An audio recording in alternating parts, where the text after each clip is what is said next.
Good morning. Our members would like to sincerely thank SKK Migas and the IPA for the support in organizing access to COVID-19 vaccines. Keeping our people safe was our top priority in 2021 and continues in 2022, with many associate members having achieved 100% vaccination for both our field and our office-based staff, which will be our best protection. For 2022, our key focus will be to support the government of Indonesia, SKK Migas and operators to achieve the target of 1 million barrels of oil per day and 12 BCF gas per day by 2030. The target will require all parties to work together. We will advocate in 2022 to make more equitable the terms and conditions our members operate under and to help improve our members' cash position by simplification of the pre-invoicing and invoicing processes of the operators. The 2021 IPA Contacts was the first to be held virtually for both the convention and the exhibition, including 2 pre-events. It was an in-depth collaborative event with all the stakeholders, including Ministry of Energy and Mineral Resources, SKK Migas, Ministry of Finance, and Ministry of Forestry and Environment. The collaboration notably took place in the Ministerial Roundtable between the 3 ministries and the IPA President as the moderator. The virtual platform successfully gathered more than 10,000 registered participants with 23,000 visits. Wishing all the best for the IPA Contacts 2022, which will be held on the 7th until the 9th September 2022 in hybrid format, both online and offline at Jakarta Convention Center. An Energy Transition Committee was formed early this year to signify IPA support to the government world challenge, which is to increase oil and gas production and at the same time to reduce carbon emissions. Throughout this year, we managed to engage and advocate key stakeholders and involved in the drafting Minister Regulation on CCS and CCUS. With the issuance of Presidential Regulation on Carbon Economic Value in late October, we will continue to actively support and provide feedback to the government to ensure that implementing regulation and policies can strike the right balance between reducing carbon emission and maintaining the sustainability of oil and gas production that is imperative to the success of the national energy transition.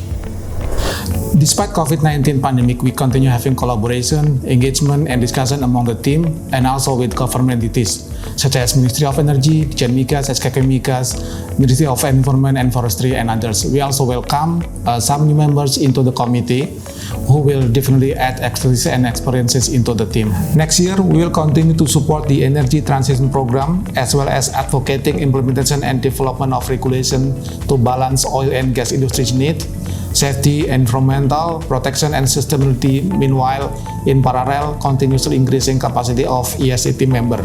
Also, we involved in the government task force, which currently developing carbon capture regulations. The COVID pandemic has greatly slowed down any activities. The Enhanced Oil Recovery and Unconventional Gas IPA Committee activity is no exception. This year, our activity is the same as last year and also the program for 2022. The most important activities that we push are first, pursue advocacy with the government to resolve EOR challenge, especially related to technology, legal, commercial, including incentive granting, legal certainty, and attract strategic partnership investment for EOR project implementation. Second one, promote routine discussion with worldwide EOR experts in pursuit to continuous broaden knowledge and proficiency of oil and gas company representative, independent, consultant, and government. This year, Ethics and Compliance Committee focusing on 3 programs: authority engagement, stakeholder engagement, and best practice sharing among the members, focusing on business process simplifications and improvement that will support the strategy on 2030. On stakeholder engagement, this year we do ECC Goes to Campus involving ITB and University of Paramadina to outreach around 1,500 students, telling them about the importance of business integrity and anti-corruption programs. In 2022, we will continue that 3 focus. In addition, we will engage ESDM and Ministry of Finance, anticipating increasing government hosting, and we will extend the collaborative actions with other national coalition anti-corruption. This year, the Exploration Committee provided input for the government for the revision of Ministerial Decree 35/2008 and 5/2012 on oil and gas working area. We also provided input for the 2021 bid round terms. We witnessed the terms improvement in the first bid round, where we saw contract flexibility, a more attractive split, less FTP, biddable signature bonus, full price DMO, and other incentives and tax facilities. We highly appreciate the improvements offered by the government. However, we all need to keep putting in the extra effort because of the shift of investment focus in the upstream oil and gas industry. global exploration expenditures will continue to decline in the years to come. The IPA Exploration Committee will continue working with the government to improve exploration activities and to be able to contribute to Indonesia's oil and gas production target. Tahun ini tugas komite kami tidak lebih mudah dalam upaya meningkatkan iklim investasi Indonesia yang masih di bawah rata-rata global.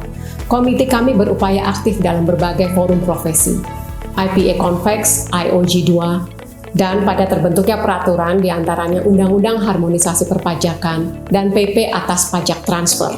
Tahun depan kami akan melanjutkan program-program perbaikan fiskal terms yang telah disepakati oleh ISDM. Program tersebut dibutuhkan untuk semua jenis kontrak PSC, blok baru maupun lama, termasuk rencana EOR, R2P, dan pengembangan marginal fields.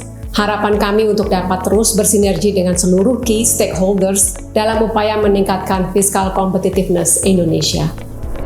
Human Resources Committee activities in 2021 have been focusing to survive the pandemic by protecting the health and safety of our workforce, for example with SKK Migas leadership in vaccinations, as well as to continuously improve and adapting to the government ever-changes regulations, in particular to the public activities restrictions levels. In 2022, with positive thinking, it's gonna be pandemic to the new normal, and of course to support the big inspirational goal of SKK Migas and energy transition, as well as to continuously strategic engagement and advocacy to the government with regards to people policy. Thank you. What we have been achieved in 2021 is we have various discussions with the government on the concept interconnectivity and competitive gas market in order to support 12 BCF per day domestic gas market by 2030. And number 2 is we made the comments on revisions of oil and gas law.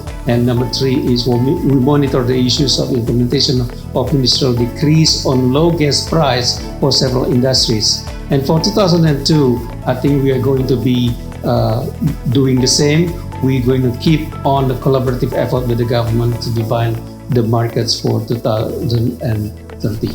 Hello everyone. As you may aware, despite of the pandemics, the IPA professional divisions continue to generate revenue for the IPA. There are two sources of the revenue. First is our rates of technical catalogs, and second is because of our membership fee. This year, we have slightly increased in our memberships, mostly because of the students member. However, the professional member is actually declining. Therefore, I would like to encourage you and your colleagues professionals to join the IPA and support the IPA. I'm looking forward to hear your support, continued support for the coming years. Thank you. 2021 is not a busy year for RRC. We deal with many regulatory issues ranging from oil and gas bill to various ministerial regulation. We also closely work with other committees on carbon tax, permit simplification, and criminalization of cost recovery dispute. We are happy to report that the government eventually revised MR42 on the crude oil priority to the domestic market and is currently in the final process of revising MR37 on the PI transfer. Next year, we will focus on the oil and gas bill and implementing regulation of the carbon tax. We look forward to another exciting year. Thank you. Di tahun 2021, Komite SCM IPA telah melaksanakan beberapa hal. 1. Sharing best practice di antara anggota Komite SCM IPA. Yang kedua, maintain networking dengan melaksanakan halal dan partisipasi di dalam IPA Contact 2021. Yang ketiga adalah improve networking dengan komite associate member. Kemudian yang keempat, advokasi terhadap beberapa aturan pemerintah, antara lain PTK 01773 Aset Manajemen. Kemudian yang kedua adalah petunjuk untuk sertifikasi green tender. Kemudian yang ketiga adalah petunjuk untuk melaksanakan izin PPKA. Di tahun 2022, Komite SCM IPA berencana untuk melaksanakan 1 adalah memaintain networking dengan stakeholder, yang kedua sharing best practice, kemudian kerjasama antar komite, dan yang terakhir tetap melanjutkan advokasi aturan-aturan guidance dari pemerintah. Terima kasih.